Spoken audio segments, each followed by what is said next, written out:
Hello students. Electrostatic part 2 में हम लोग डिस्कस करने जा रहे हैं। सबसे पहले लेक्चर 2 में एंट्री कर रहे हैं, जिसमें electric charges and its properties के बारे में हम डिस्कस कर रहे थे। आज उसी के आगे हम लोग कैरी ऑन करने जा रहे हैं। सबसे पहले हम सीखेंगे इसमें कंडक्टर एंड इंसुलेटर। एक बात जरा ध्यान रखना बेटा, इसमें कंडक्टर और इंसुलेटर क्या होते हैं? ऐसे मटेरियल जिसमें इलेक्ट्रॉन लूजली बाउंड होते हैं, वो जरा सी एनर्जी पाकर अपने सेल को छोड़कर बाहर जा सकते हैं। ऐसे सब्सटेंस को, ऐसे ऑब्जेक्ट को हम कंडक्टर बोल सकते हैं। लाइक सोडियम, पोटेशियम, मैग्नीशियम, ये जितने भी एटम्स के बारे में मैं आपसे बता रहा हूं, ये सब कंडक्टर की कैटेगरी में आते हैं। कुछ ऐसे भी ऑब्जेक्ट्स पाए जाते हैं कि आप बहुत एनर्जी दे दीजिए, तब भी इलेक्ट्रॉन्स इतने टाइटली बाउंड होते हैं कि वो अपने सेल को छोड़कर बाहर नहीं जा पाते, और ऐसे ऑब्जेक्ट का नाम होता है insulator. Just like would, just like plastics. तो ऐसे दो तरीके के सब्सटेंस हमारे सामने आ चुके हैं, कंडक्टर एंड इंसुलेटर। कंडक्टर के जो इलेक्ट्रॉन होते हैं वो लूजली बाउंड होते हैं।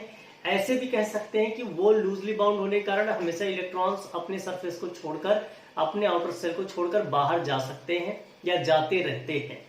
और ऐसे इलेक्ट्रॉन्स जो अपने ही एटम के सरफेस, अपने ही एटम के सेल को छोड़कर जा सकते हैं या जाते रहते हैं, ऐसे इलेक्ट्रॉन का नाम पड़ जाता है बेटा फ्री इलेक्ट्रॉन।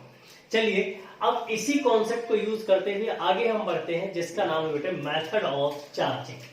हेडिंग डालेंगे method of charging. Method of charging का मतलब जरा समझना। ये बात हम सबको पता है कि हर एक एटम के अंदर इलेक्ट्रॉन है, प्रोटॉन है, यानी हर एक एटम के अंदर चार्ज। बट हर एक एटम चार्ज्ड नहीं है, दैट इज इंपॉर्टेंट। चार्ज नहीं होने का मतलब, if number of electron is equal to number of proton, then the net atom becomes the neutral, the net charge will be the zero. So अगर हम लोग बात करें बेटे इस पे कि कैसे चार्जिंग किया जाए, चार्जिंग का मतलब एक्सेस अमाउंट ऑफ इलेक्ट्रॉन या deficiency of electron should be created inside the atom और inside the object. So how it can be happen? This is called the method of charging, जिसमें हमें तीन method पढ़ने हैं। सबसे पहला मेथड है बाय फ्रिक्शन। बाय फ्रिक्शन, ध्यान रखना, जब भी हम दो ऑब्जेक्ट को रब करते हैं बेटे, इस प्रोसेस में क्या होता है जरा ध्यान देना। Suppose first object and this one is the second object, A है और ये बी है। सपोज आप इन दोनों को रब कर रहे हैं इस तरीके से, और रब करने के बाद बी से कोई इलेक्ट्रॉन मूव करा और ए में आता है, यानी यहां पर इलेक्ट्रॉन का ट्रांसफर होता है। तो जब इलेक्ट्रॉन का ट्रांसफर होगा बेटे, तो बी से बिकॉज इलेक्ट्रॉन निकला है, यानी यहां पर नेगेटिव चार्ज की डिफिशियंसी होगी, दैट मींस यहां पर पॉजिटिव चार्ज डेवलप हो जाएगा, और ए के अंदर वो इलेक्ट्रॉन आया है इसलिए इसको नेगेटिव चार्ज मिल जाएगा। सो कह सकते हैं यहां पर equal amount of charge transfer होता है, एक से ट्रांसफर होगा और दूसरा रिसीव करेगा। ध्यान ये भी रखना है, तो एक पर पॉजिटिव चार्ज डेवलप होता है, दूसरे पर नेगेटिव चार्ज डेवलप होता है, but according to conservation of charge net charge becomes always constant. ध्यान एक दूसरी बात इस पे रखनी है बेटा, कि जो दोनों ऑब्जेक्ट होने चाहिए जिनको हम रब कर रहे हैं, that should be insulator, preferably that should be insulator. Reason ये है कि इंसुलेटर में आप बहुत रब करके इलेक्ट्रॉन्स निकाल तो सकते हो, दूसरे में इलेक्ट्रॉन इंसर्ट तो कर सकते हो, बट वो इलेक्ट्रॉन प्रोड्यूस होने के बावजूद, वो इलेक्ट्रॉन निकलने के बावजूद वो अपने सरफेस को छोड़कर जा नहीं सकते, यानी मूव नहीं कर सकते। इसलिए उसका जो इफेक्ट होगा चार्ज का, वो हमें इजीली विजुअलाइज हो जाएगा, इजीली हम उसको डिटेक्ट कर सकते हैं, देख सकते हैं। लेकिन अगर आपके पास कंडक्टर है, तो you can make the handles of them like insulator. अगर ये कंडक्टर भी होते तो इन्हें हमें इंसुलेटर बना देना चाहिए, जिससे कि चार्ज का फ्लो ना हो, चार्ज का फ्लो रुक जाए। तो ये बात इसमें ध्यान रखना। सबसे पहली बात क्या हमने सीखा कि object should be insulator preferably. दूसरा, यहां चार्ज का ट्रांसफर टेक प्लेस करता है और equal and opposite charges develop होते हैं। जो ऑब्जेक्ट इलेक्ट्रॉन लूज करेगा दैट बिकम्स पॉजिटिव चार्ज, और जो इलेक्ट्रॉन को गेन करेगा दैट बिकम्स नेगेटिव चार्ज। यहां पर कोई और प्रॉब्लम नहीं होनी चाहिए। So conservation of charge is valid over here. Now second method की हम लोग अगर बात करने जाए बेटे तो that's called by conduction. By conduction. इस प्रोसेस में क्या होता है बेटे, इस प्रोसेस को बहुत ध्यान समझना। सपोज हमारे पास पहले से ही कोई चार्ज ऑब्जेक्ट है और इस चार्ज ऑब्जेक्ट पर कोई एक चार्ज अवेलेबल है, सपोज पॉजिटिव चार्ज अवेलेबल है, और हमारे पास एक दूसरा चार्ज है, दूसरा ऑब्जेक्ट है कंडक्टिंग जो न्यूट्रल है। अच्छा, अगर ये न्यूट्रल होगा और जैसे पॉजिटिव चार्ज हम लोग इससे टच कराएंगे तो क्या होगा, certain amount of positive charge will transfer here. आप समझ पा रहे हैं? तो ये जो चार्ज है ये ट्रांसफर होगा और तब तक ट्रांसफर होता है जब तक इनका इक्विलिब्रियम मेंटेन नहीं हो जाता है। एक्चुअली देखा जाए तो पॉजिटिव चार्ज ट्रांसफर नहीं होते, ट्रांसफर क्या होते हैं बेटा, नेगेटिव चार्ज। भाई यहाँ पर इलेक्ट्रॉन की कमी है तो क्या होगा कि electron will move like this, electron इसके पास चला जाएगा तो इसके पास भी क्या हो जाएगा भाई, पॉजिटिव चार्ज डेवलप होना स्टार्ट हो जाएगा धीरे धीरे। और ये पॉजिटिव चार्ज जैसे आप इसको हटाते हैं, यहां जो भी पॉजिटिव चार्ज डेवलप होंगे वो क्या होंगे, कॉन्स्टेंटली डिस्ट्रीब्यूटेड हो जाएंगे। तो ध्यान यहां जरूर रखना कि यहां अनचार्ज कंडक्टर को हम चार्ज कर सकते हैं बाय डायरेक्ट कांटेक्ट, लेकिन यहां पर चार्ज की शेयरिंग होती है। यहां पर चार्ज की क्या होती है, शेयरिंग। चार्ज की शेयरिंग के दौरान इलेक्ट्रॉन का ट्रांसफर होता है और वो इलेक्ट्रॉन का ट्रांसफर आप पॉजिटिव चार्ज बॉडी या नेगेटिव चार्ज बॉडी से कर सकते हैं। जैसे मैंने बताया ये पॉजिटिव चार्ज बॉडी है तो पॉजिटिव चार्ज यहां जा रहा है, लेकिन ये पॉजिटिव चार्ज जा कैसे रहा है, बिकॉज यहां से इलेक्ट्रॉन इसने विड्रॉ कर लिया है तो इलेक्ट्रॉन यहां से निकला। अभी अगर मैं नेगेटिव चार्ज ले आया होता तो इलेक्ट्रॉन यहां से निकल के इस डायरेक्शन में आता और चार्ज इस तरीके से चलता। ये बात सोच समझ के चलेंगे हम लोग। अब बात करते हैं बेटे नेक्स्ट मेथड के लिए। नेक्स्ट मेथड में हम लोगों ने क्या देखा, that is induction process by induction. बात जब हम इंडक्शन की करते हैं तो इंडक्शन का मतलब होता है इंड्यूस होना, अफेक्ट प्रोड्यूस होना विदाउट डायरेक्ट कांटेक्ट। सपोज आपके पास कोई एक चार्ज बॉडी है, कोई दिक्कत नहीं है, पॉजिटिव चार्ज बॉडी ही लेकर हम चलते हैं, और हमारे पास एक दूसरी अनचार्ज बॉडी है और वो भी कंडक्टिंग। कंडक्टिंग होगा तो आपको पता है इसके अंदर क्या चीज अवेलेबल है, फ्री इलेक्ट्रॉन्स। तो पॉजिटिव चार्ज क्या करेगा, उन फ्री इलेक्ट्रॉन्स को अपनी तरफ बेटा अट्रैक्ट कर लेगा, और जितने फ्री इलेक्ट्रॉन्स इधर आएंगे उतने ही पॉजिटिव चार्ज दूसरी साइड रिसाइड हो जाएंगे, क्योंकि इनिशियली इट वाज न्यूट्रल। अब क्या हुआ, ये नेगेटिव चार्ज इस पॉजिटिव चार्ज के साथ तो बाउंड हो चुका है, अब ये पॉजिटिव चार्जेस फ्री हो गए तो हम इस फ्री इलेक्ट्रॉन की हम अर्थिंग कर देते हैं। भाई अर्थिंग करने का फायदा क्या है बेटा, जरा यहां ध्यान देना। अर्थ एक ऐसा सब्सटेंस है कि अगर ऑब्जेक्ट को इलेक्ट्रॉन की जरूरत पड़ती है तो यहां से आ जाता है, अगर इसके पास एक्स्ट्रा इलेक्ट्रॉन होता है तो यहां से चला जाता है। यहां आप मुझे बताओ इसको न्यूट्रलाइज करने के लिए इलेक्ट्रॉन लाना पड़ेगा या इलेक्ट्रॉन भेजना पड़ेगा, तो ऑब्वियसली इलेक्ट्रॉन लाना पड़ेगा। सो ग्राउंड से इलेक्ट्रॉन ऑटोमेटिक आ जाता है और इन सब पॉजिटिव चार्ज को क्या कर देता है, न्यूट्रलाइज। अब जब इसको न्यूट्रलाइज कर देगा मेरे दोस्त, तो अगले स्टेप में आप कुछ इस तरीके का डायग्राम पाने वाले हो। ये रहा पॉजिटिव चार्ज और ये ध्यान रखना कनेक्ट होकर चलेगा, सॉरी ये ऐसे ही आपके पास यहां पर बेटा जी नेगेटिव चार्ज डेवलप हुआ लाइक दिस। अब इसमें देखो जाएगा पॉजिटिव चार्ज ऑलरेडी गायब हो चुका है, तो अगर हम चाहें तो इस पॉजिटिव चार्ज को यहां से हटा दें और हमारा दिया गया जो कंडक्टर था अब वो नेगेटिवली चार्ज कंप्लीटली इसमें यूनिफॉर्मली स्प्रेड हो जाएगा। क्या सीखने को मिला, अब की बार क्या है, किसी भी चार्ज का ट्रांसफर नहीं हो रहा है, ध्यान रखना किसी भी तरीके के चार्ज का ट्रांसफर बिटवीन द बॉडीज नहीं हो रहा है।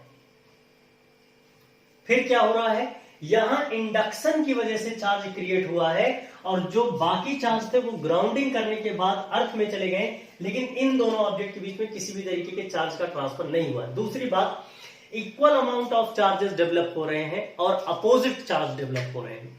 तो ये कुछ बातें थी। अगर आप एक बार दोबारा जल्दी से रिकैप्चुलेट करें, फ्रिक्शन के बारे में मैंने आपको बता दिया, सारे पॉइंट जल्दी जल्दी ध्यान से सुने।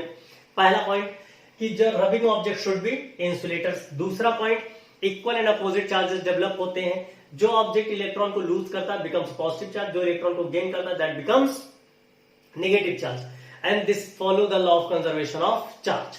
तो यहां से पहले 4 पॉइंट्स हमने लिख लिए। कंडक्शन में अगर हम लोग जाते हैं बेटे, तो पहली बात charge transfer take place, similar charge will transfer. First body should be charged, second body should be conductor but uncharged conductor.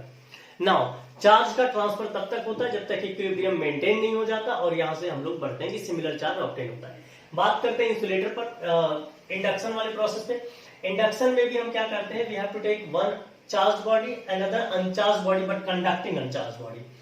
What will happen over here कि कंडक्टर होने के कारण यहाँ पर क्या होगा, जैसे यहाँ पॉजिटिव आएगा negative charge will reside like this and positive charge यहाँ पर आ जाएगा। इस पॉजिटिव चार्ज को हम न्यूट्रलाइज करेंगे बाय द अर्थिंग, और अर्थिंग लगाने के बाद ये इस तरीके से आ जाएगा। अब बाद में आप इस पॉजिटिव चार्ज को हटा भी देते हैं तो यही नेगेटिव चार्ज क्या होगा, यूनिफॉर्मली स्प्रेड हो जाता है।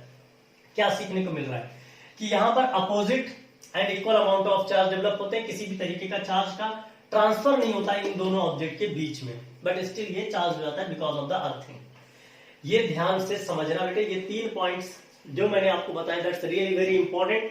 अब हम लोग बात करने जा रहे हैं अगले पार्ट पर, and this is the last part for the charge. So लिखिएगा डिटेक्शन ऑफ चार्ज, या उसको नाम देते हैं इलेक्ट्रोस्कोप। तो आप डायरेक्ट हेडिंग डालिएगा इलेक्ट्रोस्कोप।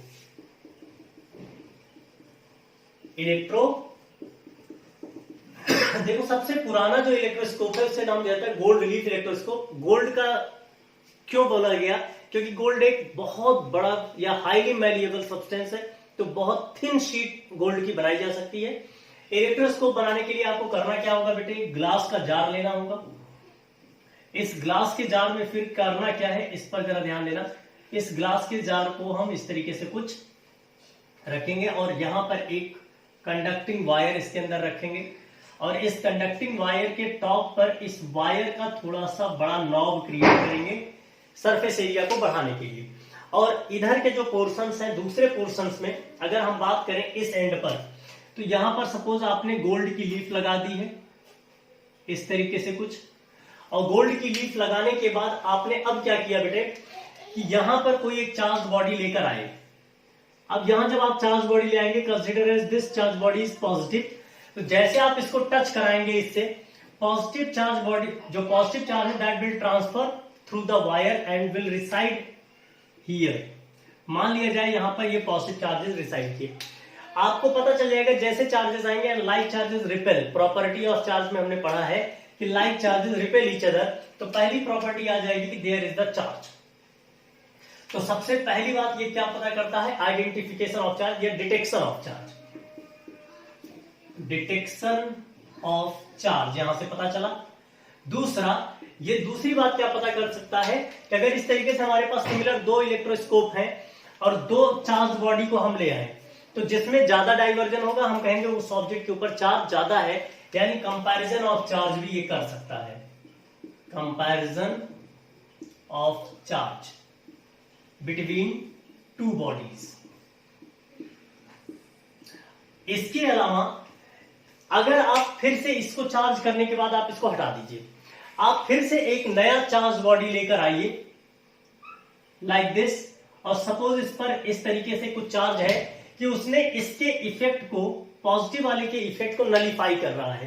तो जब पॉजिटिव पहले था तो डाइवर्जन ज्यादा था, निगेटिव आएगा तो एक पॉजिटिव एक निगेटिव को कैंसिल करेगा तो डाइवर्जन विल गोज डाउन। तो जैसे जैसे डाइवर्जन कम होगा हम कहेंगे इस पे कौन सा चार्ज आ गया, अपोजिट चार्ज, भाई इसके अपोजिट चार्ज आ गया।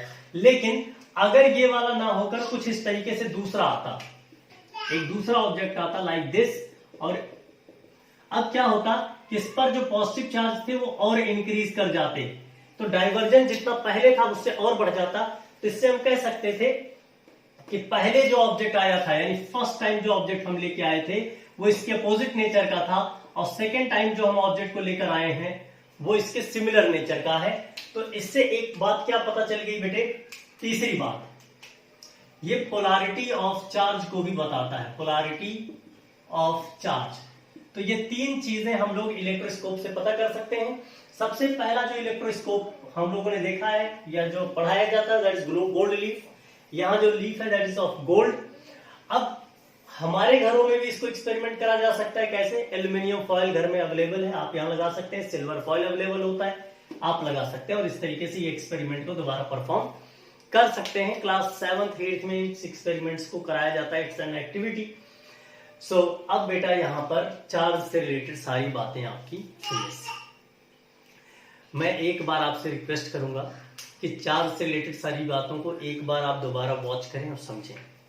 चार्ज क्या होता है, टाइप्स ऑफ चार्ज क्या होते हैं, चार्ज की प्रॉपर्टी क्या होती है, क्या होते हैं कंडक्टर, क्या होते हैं इंसुलेटर, मेथड ऑफ चार्जिंग क्या होती है, and finally what is the action of an electroscope. इतना पार्ट करने के बाद आपके चार्ज से रिलेटेड सारी चीजें फिनिश हो जाती हैं बेटे। कोई भी क्वेश्चन, कैसा भी क्वेश्चन अब इससे बनेगा तो आपसे छूटेगा नहीं, ये मेरा आपसे वादा है। आप इन बातों को ध्यान से सुनते हुए आगे बढ़िएगा। Thank you so much for watching, have fun, enjoy, पढ़ते रहिए और आगे बढ़ते रहिए। थैंक यू सो मच बेटा, थैंक यू सो मच।